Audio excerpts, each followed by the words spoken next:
Alrighty, we are back at the end of the Ubisoft press conference. This is what's going to be on our podcast. So I'm going to go ahead and unpack some of the things we saw. I'm going to transition also over to the E3 screen so you can see they are actually streaming some of the Assassin's Creed Origins. So you can watch some of that while we talk a little bit about what happened. Because, believe it or not, they actually announced quite a bit. Yeah, they did. You want me to run down the games, or you want to do it? Did you write them all down in order? No. No? I think I did. Okay, you do it. Well, we first had the new Mario game that I feel like they kind of spent a little bit too much time on. Because it was more of a strategy game, and for the longest time, it just showed them running around, and we're like, what is this game? There's, like, really no... Yeah, we didn't know what they were doing the first, like, point to it. couple minutes of it. It looks fun, cartoony, look super campy, and I don't know if it's my style of game, but I'm sure it's somebody's, so that's important. Mm-hmm. But they also, after that, showed the new Crew 2. Correct. Updated with dirt bikes, planes, you name it, any type of vehicle, boat. I call it Diddy Kong Adult. Diddy Kong Racing Adult. So it looked fun. Gonna have to see more of that. I don't know about, what do you think about that? I mean, trailer wise, and I mean, it looks great. It looks like it'd be interesting to get into. I just don't know if I have the want to right now. Yeah, it's one of those. Yeah. After the first one, you could get burned again, and I'll have to see what people say about it. Yeah, and again, I mean, I just don't. I think Forza is just destroying any type of racing game. Even on down to Gran Turismo, like they try to branch out with that and stuff, and nobody's really doing it over there on the PlayStation side. So, as the conference went on, you saw some more Assassin's Creed, obviously, which we're showing up on the screen right now. Assassin's Creed looks great. Oh yeah, it does. I think they sold us with E3, and they don't need to show us much more. Maybe give us a couple of cinematic trailers, and we'll be ready for launch. Because wow, look at that skill tree there showing up on the screen right now. That looks interesting. It looks pretty in depth, and it looks like it's a game that you can do a lot in. It's kind of like Assassin's Creed 4. 4 had so many side things you could do and go from island to island, and this is just looking like a vast open world, which should be fun. Real excited about that game. Yeah, I figured that is that your game of 2017 so far? Is that the one you're most looking forward to? Not. Oh, which one is that? I think it's Anthem at this point. Well, that's 2018. Oh, gotcha. 2017 coming out this year. I thought you meant of E3 2017. Oh, no. Okay. No.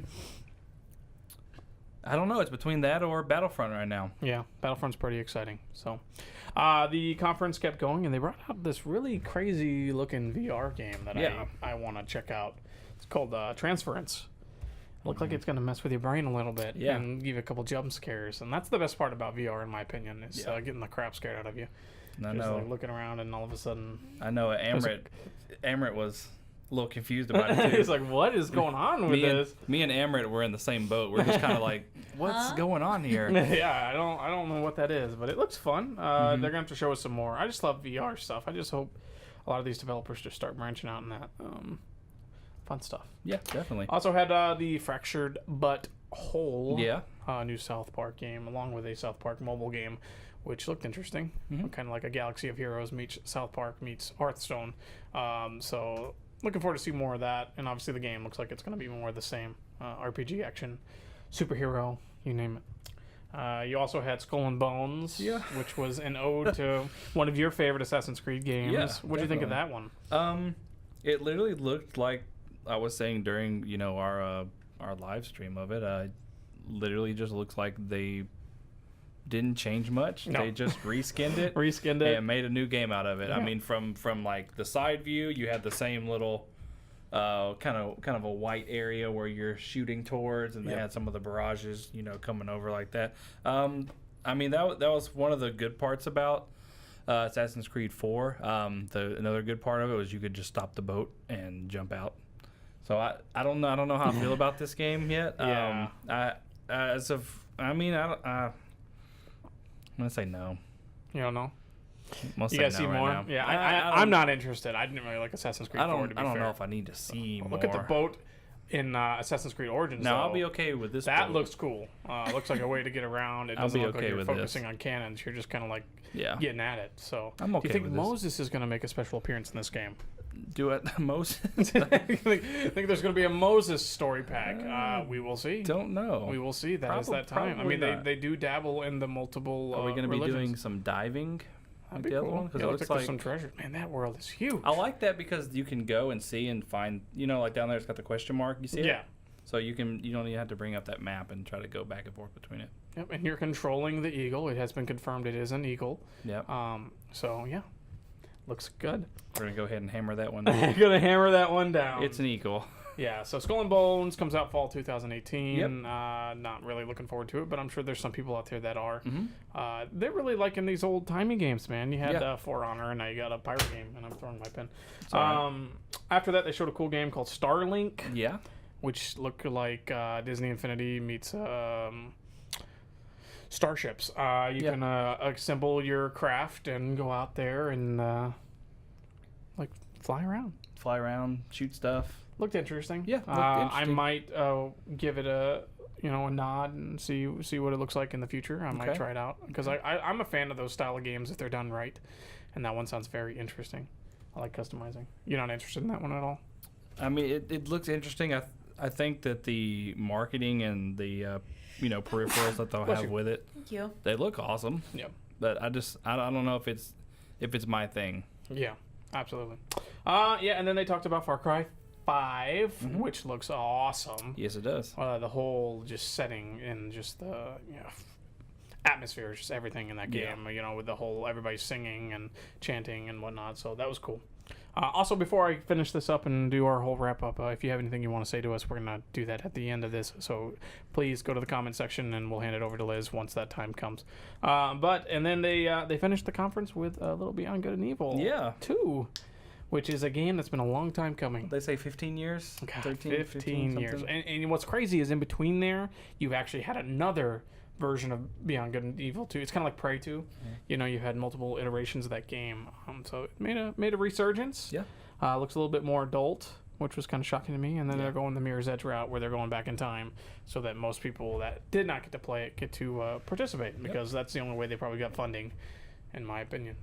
So what did you think of the Ubisoft conference? Were you impressed? I was impressed. There was a good mix of. Oh, we did forget one game. Which game we Just forget? Dance. Oh, you know what? I did. Well, I was going to save that for my top 3 games of the show. There was That's Alan's. it was a good mix of things that I enjoyed and things I didn't. I could kind of tune out some of the other stuff I didn't enjoy too much. But overall, I think it's the second best conference we've seen. Yeah, so far. It's better than Bethesda. It's I better agree. than EA's, and it's better than Devolver Digital. Devolver Digital. I would wholeheartedly agree. It's the best out of the side companies. Now that we've seen them all, I think it's a good time to give them a rating because we did give the Microsoft conference a rating earlier in the podcast. Yeah. So I'm going to start with EA. Out of 10, I would probably give them a solid 5. I'll give them a 5. Okay. It was they showed some stuff, but not a lot. And it was very underwhelming. Bethesda gets definitely a 4. Not that it wasn't a great conference, it just did not give us much that I was really expecting. So, and then this one I'll give a 6. Okay. I thought it was a good conference, and they showed they kept the games coming. They didn't stick with the boring stuff. They got the boring stuff away at the beginning, which was the Mario stuff, in my opinion. No offense, Mr. Miyamoto, they just spent way too much time with that. So, what would you give those conferences? I forgot what I gave Microsoft. I think it was like an 80 or 8.7. 8.9. 8.9. Yep. Okay. I'm gonna give the EA one. I'm gonna give it a 6. Okay. I enjoyed the Battlefront, even though it was a little long. Yeah, like 30 minutes of. I'm perfectly fine with it. But pretty much anything else, not too much going on at E3.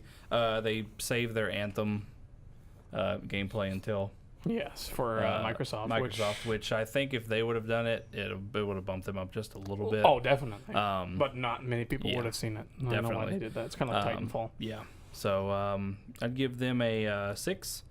I would give Bethesda I'm going to give them a 4 as well. Again, besides Wolfenstein, if you take Wolfenstein out of that And equation, Evil Within, I guess. Even that one, if you take Wolfenstein out of that whole conference, it's like a 1 or a 2.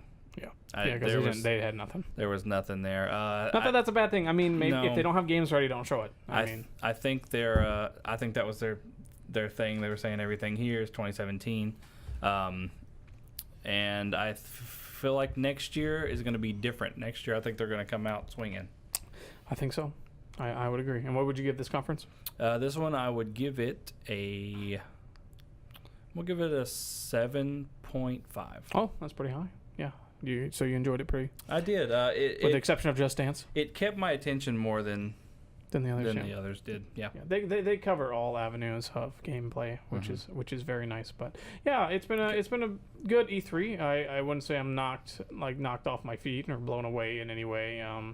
With the exception of a couple games, I'm really excited more Metro and Assassins. But we do have PlayStation coming up next. Yeah, we do. Which is going to be the doozy. Liz is all excited over there in the corner. What did you think of the Ubisoft conference? Did you enjoy it at all? I thought it was good. Yeah. Did you see anything you wanted out of there? Did you want the Mario game? I don't know. No? I don't know. Yeah, it's kind of It was a little... It's... See, I know that they were saying, oh, we want a Mario game that's never been made before, but I like classic Mario. Yeah. So it's kind of like, oh. And I was hoping it'd be like a shooter or something. It was a little too different, maybe. Yeah. We'll see. Different. Who knows? But was it enjoyable enough? Like you said, they didn't give us much. There was a lot of walking around. But I enjoed it. I thought the Far Cry trailer was really good. Yeah, that was I was creepy. even excited about it. The music was everything in that one. So that was good. Well, that's awesome. At this point, I'm going to cut it on over to the PlayStation coverage, post coverage for the podcast. So enjoy that.